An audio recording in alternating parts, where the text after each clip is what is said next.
ज्या वेळेस आपण जिममध्ये जातो आणि त्यावेळेस लेगचा म्हणजे पायाचा व्यायाम करतो त्यावेळेस कॅलरीज चांगले बर्न होतात, कारण तो मसलचा व्यायाम होतो. पण ज्यावेळेला तुम्ही असं डोंगरावरती किंवा कुठल्या एका देवस्थाना ठिकाणी पायऱ्या चढून जाता त्यावेळेला पण तुमच्या पायाचा व्यायाम चांगला होतो. तर कसं होतं बघा, ज्यावेळेस आपण चालत असतो खाली पाय एका रेषेत मागं पुढे फक्त करतो, पण इथं ज्यावेळेस चालतो त्यावेळेस बघा, आता उतरताना माझा पाय हा फोल्ड झाला, हा पाय फोल्ड झाला, म्हणजे वरच्या पुढच्या पायावर ताकद पडली, परत पुढच्या पायावर ताकद, परत पुढच्या पायावर ताकद, पुन्हा वर चढताना बघा ह्या पायावरती बॉडी उचलली, ह्या पायावरती बॉडी उचलली, ह्या पायावरती बॉडी उचलली, म्हणजे पायाचा पण चांगला व्यायाम होतो.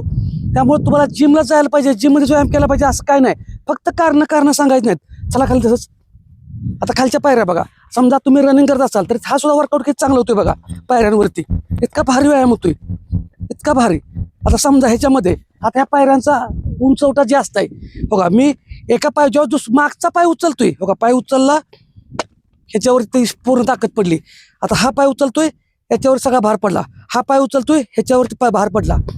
त्यामुळे प्रत्येक गोष्टीत व्यायाम होतो, हालचाली होतात, चांगला व्यायाम होतो. कारण सांगायचं नाहीत, परफेक्शनच्या नादाला लागायचं नाही, फक्त ऍक्शन घ्या.